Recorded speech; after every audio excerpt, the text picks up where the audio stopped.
2020, y'all. 2020.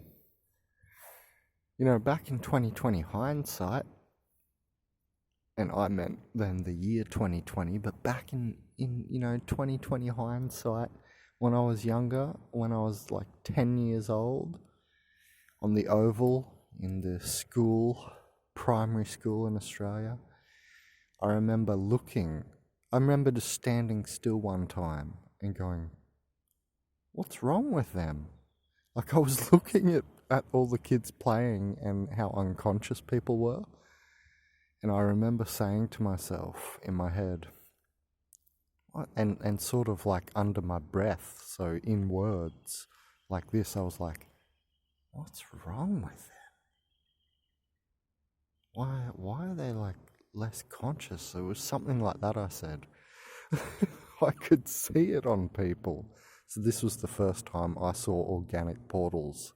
I've realized, looking back at it, what I was looking at was how they were, surface sentient and not deeper conscious. And that's this whole thing about organic portals. So that was the first time I saw it. It's like 6 a.m. And here we are, 2019, May, approaching 2020.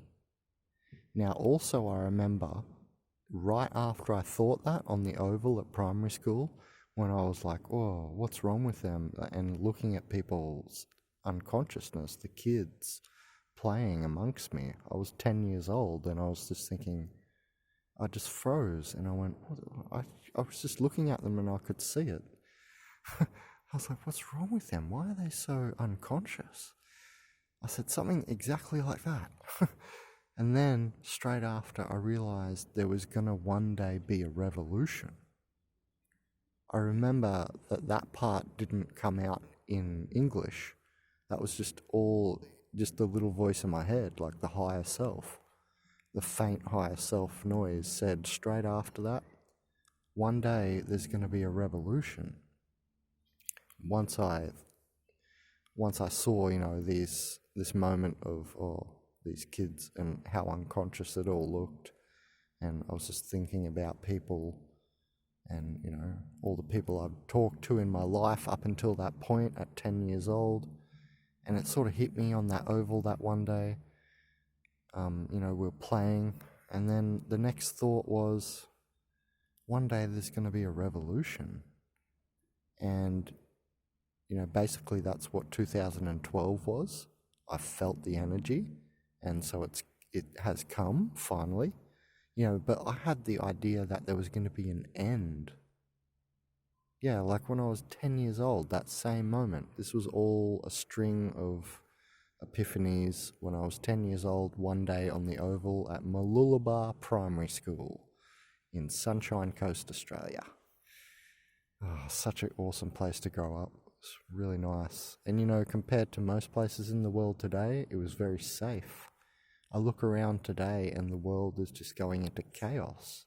And this is no doubt the revolutionary energy I felt, that there would be a bucking, that there had to come a time when people would, wake up, essentially, as people go around chanting these days.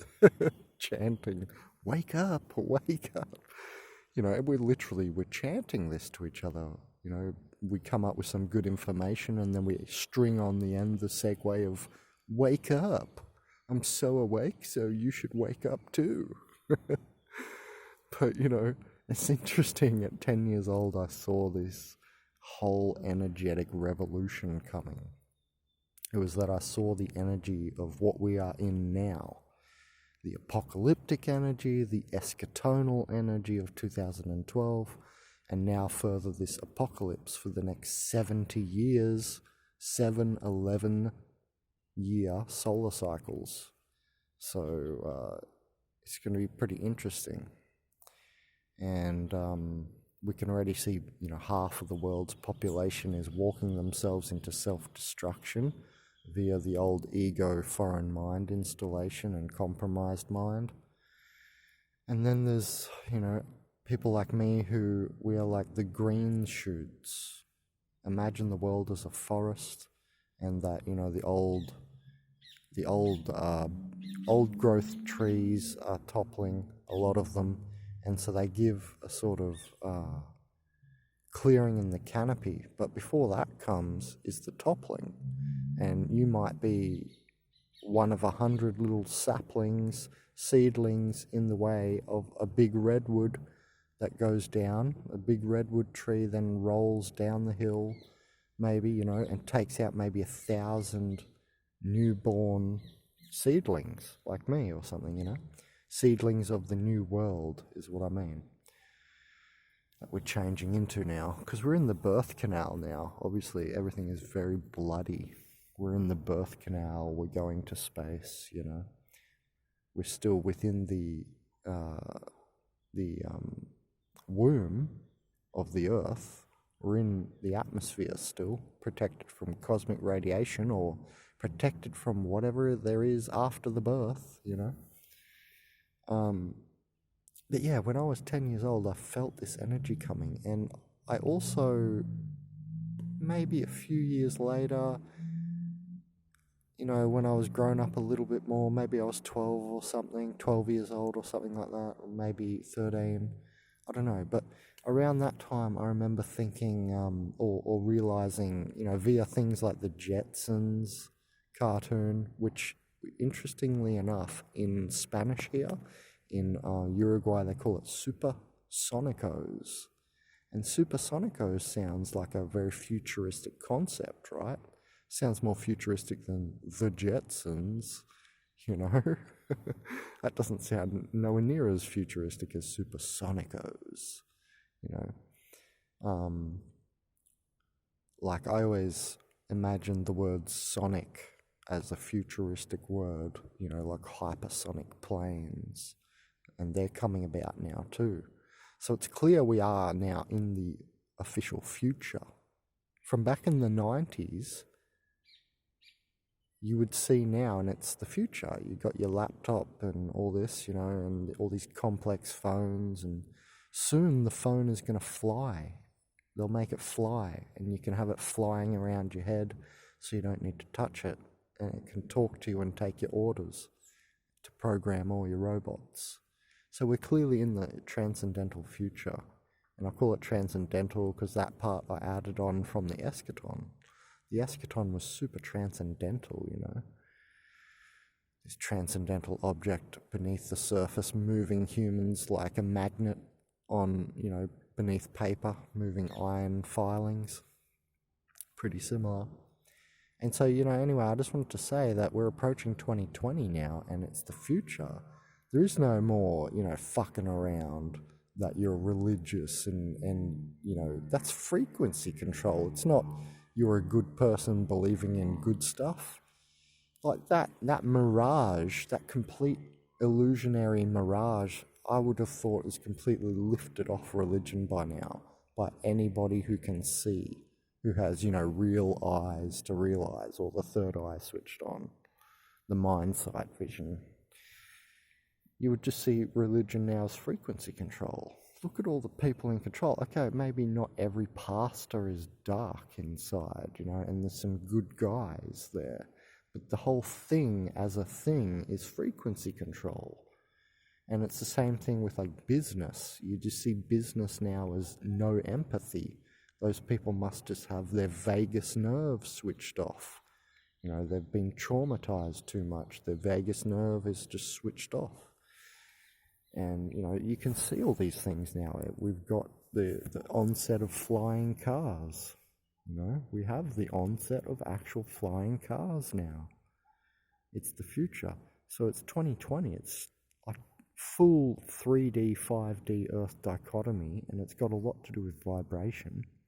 So the more meat you're eating, for instance, the more you're going to be held back in the old energies. And that's all it really is. It's a holding back. But hey, be careful, because there are thresholds. So you eat too much and get too dense, and then you may be below some sort of very important threshold, you know. So do you see how I talk about it? You know, I don't talk about veganism like as a harsh Nazi, you know, but in the right way, because there are these dichotomies that's happening out with vibration. It's the official future. You can't be, stupid anymore. The future of Earth is, the Earth doesn't want its children to play with fire anymore, without getting burnt, basically. So yeah, I just wanted I just woke up thinking about that, and I just wanted to put that in a video about 2020 and how I remember when I was young, seeing this upon people, and if you're still, I can still see these people exist now. Those same people who gave me the epiphany when I was 10 years old, I see them existing now, still, but the thing is, it's like they're being ripped apart like the Hopi prophecy. It said, don't hold on to the side of the shore when the current gets strong, or whatever, the currents of change.